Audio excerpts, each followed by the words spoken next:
Okay, just forgive me. I'm trying to learn the system. My wife's over here pissed off at me because I don't listen very well. But what I want to talk about is the migrant crisis that's going on right now. Now, the first thing I want to actually talk about is the economy. And what we're doing is we're actually taking our tax dollars and we're footing the bill for these people to actually be here.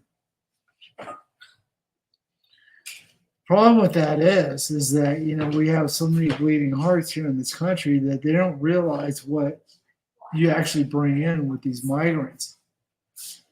Not only are we footing the bill for their medical needs, housing, so taking a toll on our tax dollars, and what the Democrats are actually doing by letting these people in, they're just increasing the deficit. Because we're babysitting these people that shouldn't be in this country. And the thing is that when they talk about culture, it's a culture clash. Now, I'm going to play you a video right now from Tipping Point, Karen McKinney. And what she's going to be talking about is actually cannibalism and, the strife that's going on in Haiti and why we shouldn't have these people in this country in the first place. Now, I'm going to say this like I've been saying before, is that even though you move from one zip code to another, you have a tendency to bring all that stuff with you. Your problems come with you. It doesn't matter where you live, but if you're accustomed to a certain custom in that country and they come over here, they're not assimilating. They're making their own subculture in the United States. And I'm going to tell you right now, we're having problems with the Hamas, people supporting Hamas in this country right now as well. Why they're doing that, I don't understand. I really don't. It's a catch-22 situation. I do feel for these people that come over here that really want a good life, and they're not out to bring any animosity towards the public. But then again, you also have the fringe element of crime coming in with them, or just misunderstandings on culture. And that's going to lead to problems in this country that we can't actually deal with anything with. So I got to figure out how to play this video so you can actually get with me. And let me go ahead and play it right now. Welcome back to Tipping Point. I'm your host, Kara McKinney. On Monday night, I was filming on the East Coast outside DC with Tim Pool for his podcast, Timcast IRL. The first main topic we discussed was the collapse of Haiti and how warlords like the one who goes by the nickname Barbecue appear to engage in cannibalism to scare their opponents. Tim was even very careful to stress the fact that they aren't eating people because they're hungry, as part of some widespread desperation, but because taking a nibble here or there is a performative way for a gang leader to assert their power over others.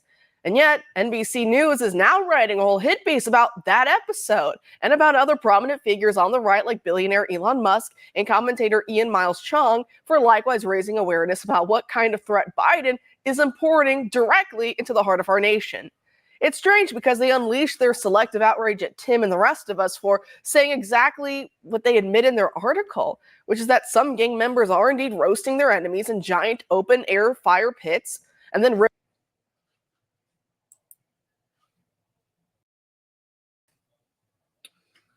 So that's just the tip of the iceberg. We got gang members over there, and what they do to actually get ahead in the game or rise in the ranks in the gang, they actually cannibalize on the victims. Now, couple that with what just happened in Ohio right now in Springfield. There are reports, you can go to Benny Johnson, Professor Ness, A-Dog, you got a whole bunch of slew of people you actually look at, besides me. But the problem that I'm actually facing is that these people come in here and they are not going to assimilate to our customs. They're not. they're already set in their ways and stuff. And if we don't have a screening process to actually bring them in, we don't know exactly what we're bringing in. It's going to cause problems. It's going to cause problems in your community. And I'm sad to say, but there's going to be a lot of victims along the way. Now, what I understand in Venezuelan gangs in Colorado are actually taking in gang members that are U.S. citizens as well. Whether the Venezuelans or another, group of people, I don't know. What I do know is that they're moving into Florida right now as I speak. So if you live in Florida, I advise you to go to your governors, which I don't understand. Why hasn't anybody actually gone to the governors for the governor to make an executive order to make sure that these people don't land on your friggin' doorstep? Because it seems like they're complicit in doing this. I don't know what they're actually getting out of it. But that's the way it is. That's the way it is. Oh.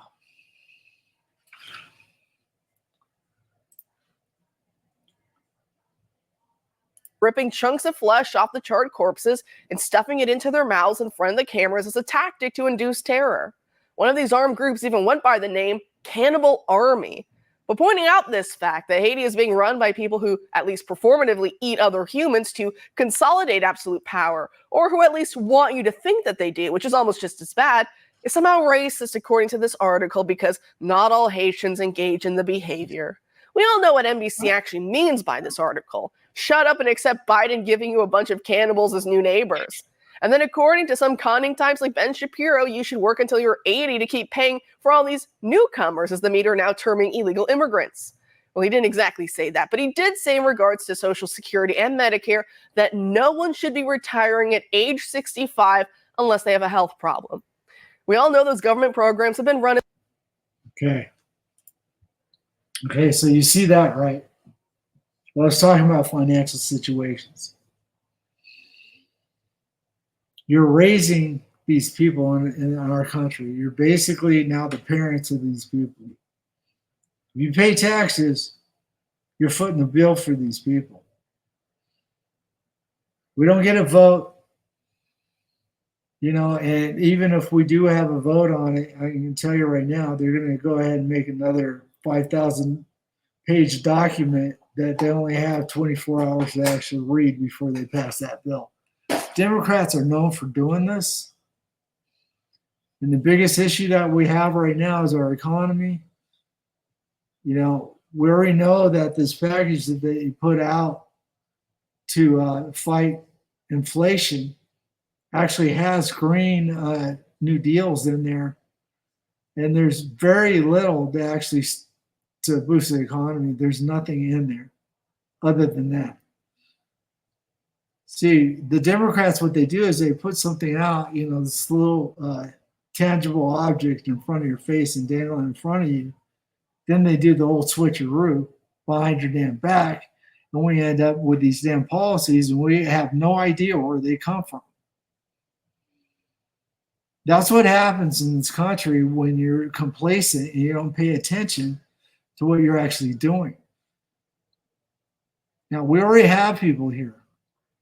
We have plenty of people already here that actually came in the legal way.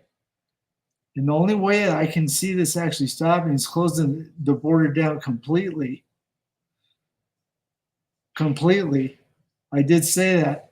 And actually start getting these people out before we bring anybody back in here, even if it's legal. Now, I know that's going to put a burden on the economy. They're probably going to end up having to tax us to deport all these people. But I would rather pay that one-time bill to get them out of this country than actually foot the bill month after month after month after month. Because if we do that, you better believe our finances are going to be nil. Where we see the economy crashing, and if we don't get right if we don't do anything about it,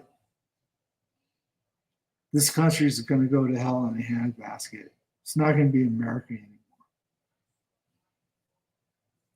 And the sad thing is that we have white liberals in the United States right now with bleeding hearts allowing this to happen without any kind of forethought.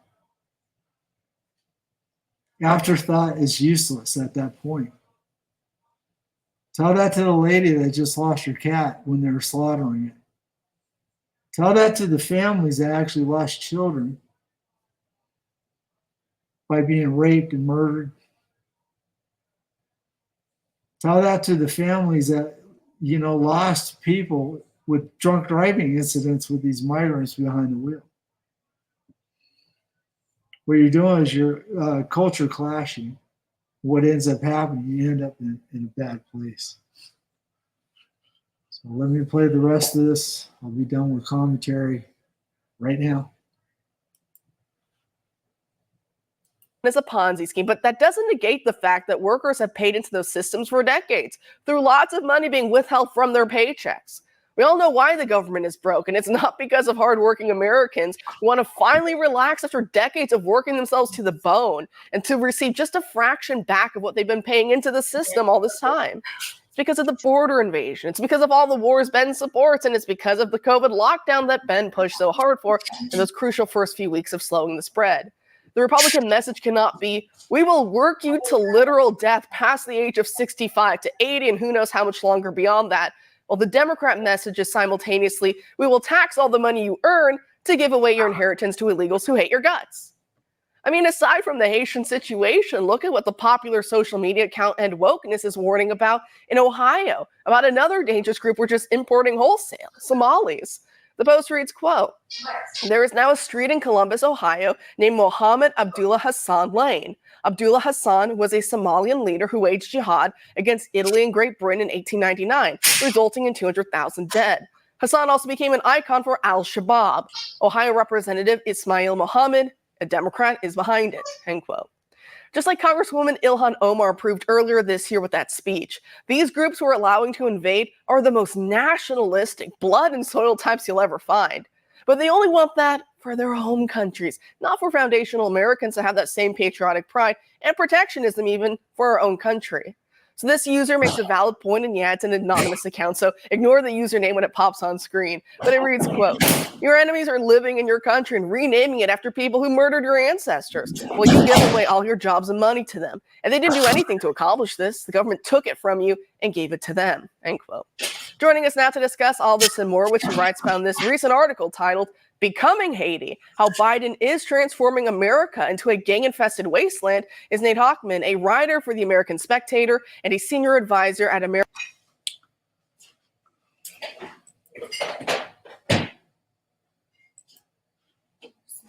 That's what I'm talking about, folks. It's right there. We already have gangs in this country. We already have gangs in this country, but what you don't understand is that when you import people, right, they have a tendency to bring along the fringe element, which are criminals that actually prey on these people. So they come to this country, they're not just preying on those people anymore, they're preying on everyone that's a citizen of the United States, as well as other illegal migrants that are here.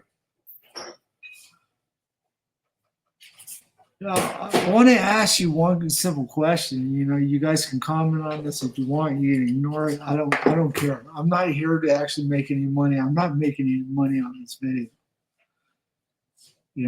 I live a solitary life mainly because, I know that I'm headstrong, and if I get involved in something like this out in the streets, probably not going to end up coming back home. I'm either being incarcerated or 6 feet under. The thing is, man, you guys are actually leading your own demise. You're leading to your own demise. You don't even know it. There's a reason why we have separation in countries. This is a reason why we have separate customs in this country. There's a reason for that. Because the thing is, you can't acclimate with somebody that's totally against your belief system. can't assimilate into the American culture. And the very sad thing is that here we are in our own media, our TV stations and our movie channels, the movies that we make showing the glorious side of the United States when it's not that glorious. So these people come over here with falsehoods thinking that they're going to be millionaires the next day, and then they figure out, oh, you know, I got to get it myself over here like I did in my own country. So they're doing what they want to do, and the police have no way of actually doing anything because the damn politicians that were voted in don't want to do anything for it. The Democrats are changing the landscape of the nation to fit their narrative of what they want and forcing their ideologies on us, just normal folk trying to get by day by day. I'm going to tell you this right now. I don't know Trump personally. A lot of people call him an asshole. You know, even I can say he's an asshole, right? But I do know that my wallet was fatter under President Trump, President number 45. I was able to do a whole lot more for my family and people that I love. Get back to my community in that way. But right now, it isn't feasible with people just taking your money and putting it wherever their agenda lies. They don't care. We're peasants. They're the elite. They make the choices that we have to, you know, live by. And screw us for having an opinion. Welcome to Hellland. You're living in it right now. And what you're going to see, I hope you can see my arrow right there. What you're going to see is stuff like this. Stuff like this. And there are reports of cannibalism. I don't care what these news stations are saying, because once you run out of food in the entire nation, you have to eat something, right? What I haven't seen in any of these videos is any stray animals. And you wonder why ducks are missing? You wonder why your pets are missing? Liberal policies.